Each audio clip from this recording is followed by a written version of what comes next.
আসসালামু আলাইকুম। সকাল ৯টা বেজে ২৫ মিনিট। আজ মঙ্গলবার। বাংলাদেশ বেতার, কক্সবাজার। স্থানীয় খবরে স্বাগত জানাচ্ছি রোজিনা আক্তার রোজি। ৩-৪ দিন ধরে বর্ষার চিরচেনা রূপ দেখা যাচ্ছে দেশের প্রকৃতিতে।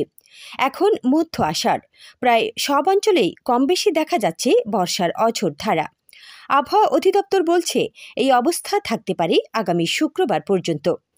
আবহাওয়ার পূর্বাভাসে বলা হয়েছে আগামী বৃহস্পতিবার পর্যন্ত দেশের সব বিভাগের বেশিরভাগ জায়গায় অস্থায়ীভাবে দমকা হাওয়া সহ হালকা থেকে মাঝারি বৃষ্টি বা বজ্রসহ বৃষ্টি অব্যাহত থাকতে পারে। কোথাও কোথাও মাঝারি ধরনের ভারী থেকে ভারী বর্ষণও হতে পারে। আগামীকাল পর্যন্ত দেশের সব বিভাগে ভারী বর্ষণের আভাসও দিয়েছে আবহাওয়া অফিস। চট্টগ্রাম ও সিলেট বিভাগে ভারী বর্ষণের কারণে পাহাড় ধসের আশঙ্কাও রয়েছে। লঘুচাপ না থাকলেও মৌসুমি বায়ু সক্রিয় থাকায় এর প্রভাবে সমুদ্রবন্দর ও উপকূলীয় এলাকায় ঝোড়ো হাওয়া বয়ে যাওয়ার আশঙ্কা রয়েছে। এ কারণে কক্সবাজার সহ ৩ সমুদ্র বন্দরে ৩ নম্বর সতর্ক সংকেত বহাল রেখেছে বলে জানিয়েছেন সংস্থাটির আবহাওয়াবিদ মোহাম্মদ ওমর ফারুক।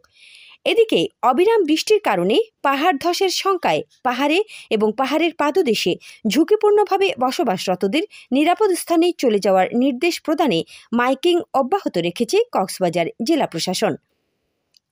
গতকাল পৌরসভার ৭, ৯ ও ১২ নম্বর ওয়ার্ড এবং মহেশখালীতে ঝুঁকিপূর্ণভাবে বসবাসরতদের নিরাপদ স্থানে চলে যেতে জোরালো মাইকিং করা হয়।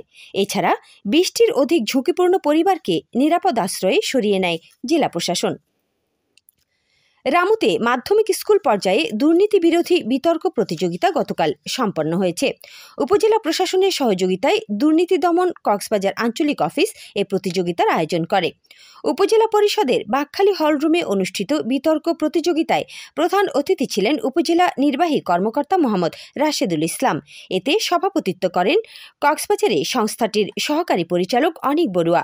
এ সময় বক্তব্য রাখেন উপজেলা মাধ্যমিক শিক্ষা কর্মকর্তা নুরুল ইসলাম চৌধুরী, উপজেলা প্রকৌশলী মঞ্জুর হাসান ভূঁইয়া, দুর্নীতি দমন কমিশনের উপসহকারী পরিচালক পার্থচন্দ্র পাল ও উপজেলা দুর্নীতি প্রতিরোধ কমিটির সভাপতি মোহাম্মদ আলম মাস্টার। বিতর্ক প্রতিযোগিতা শেষে বিজয়ীদের মাঝে পুরস্কার ও ক্রেস্ট প্রদান করা হয়।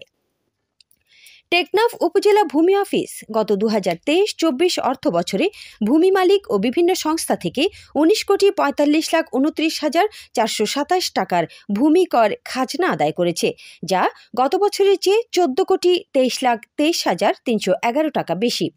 গত বছর আদায় হয়েছিল ৫,২২,৬,১১৬ টাকা। উপজেলা সহকারী কমিশনার ভূমি সৈয়দ সাফকাত আলী এর সত্যতা নিশ্চিত করে বলেন, বাহারছড়া ইউনিয়ন ভূমি কর্মকর্তা না থাকায় কর আদায় তুলনামূলক কম হয়েছে। কর্মকর্তা যোগদান করলে উপজেলা পর্যায়ে সরকারি লক্ষ্যমাত্রা অর্জনে সক্ষম হব। টেকনাফে লবণ মাঠে অজ্ঞাত পরিচয় এক যুবকের লাশ উদ্ধার করেছে পুলিশ। সোমবার দুপুরে উপজেলার নীলা ইউনিয়নের লেদা এলাকার লবণ মাঠ থেকে লাশটি উদ্ধার করা হয়েছে। পুলিশ জানায়, স্থানীয় লোকজন লবণের মাঠে মাথা থেকে বুক পর্যন্ত মাটি চাপা দেওয়া এক যুবকের দেহাবশেষ দেখতে পেয়ে পুলিশকে খবর দেয়। পরে ঘটনাস্থলে গিয়ে লাশ উদ্ধার করে সুরতহাল প্রতিবেদন তৈরি করে পুলিশ। বিষয়টি নিশ্চিত করে টেকনাফ মডেল থানার ভারপ্রাপ্ত কর্মকর্তা ওসি মোহাম্মদ ওসমান গনি বলেন, ধারণা করা হচ্ছে শ্বাসরোধে ওই যুবককে হত্যা করা হয়েছে। আবহাওয়া এখন জানিয়ে দিচ্ছি বাকখালী নদীর মোহনা ও সংলগ্ন এলাকার সামুদ্রিক জোয়ার ভাটার সময়সূচি। আজ ভাটা শুরু হয়েছে সকাল 7টা 41 মিনিটে, চলবে দুপুর 2টা 9 মিনিট পর্যন্ত। জোয়ার শুরু হবে দুপুর 2টা 9 মিনিটে, চলবে সন্ধ্যে 7টা 50 মিনিট পর্যন্ত। সবশেষে পর্যটক বার্তা। পর্যটন নগরী কক্সবাজারে আগত ভ্রমণ পিয়াসুদের সাগরের পানিতে নামার পূর্বে সাবধানতা অবলম্বন করার জন্য অনুরোধ করা হচ্ছে। যারা সাঁতারে দক্ষ নন তাদের পানিতে বেশি দূর যাওয়া উচিত নয়। ভাটার সময় স্রোতের সাগরমুখী টান প্রবল হওয়ায় সাগরের গভীরে ভেসে যাওয়া এমনকি প্রাণহানির আশঙ্কা থাকে। সেই সাথে পর্যটকদের স্বাস্থ্যবিধি মেনে চলার পরামর্শ দেওয়া হচ্ছে। খবর শেষ হলো। আমাদের পরবর্তী খবর প্রচারিত হবে আজ দুপুর 2টা বেজে 55 মিনিটে।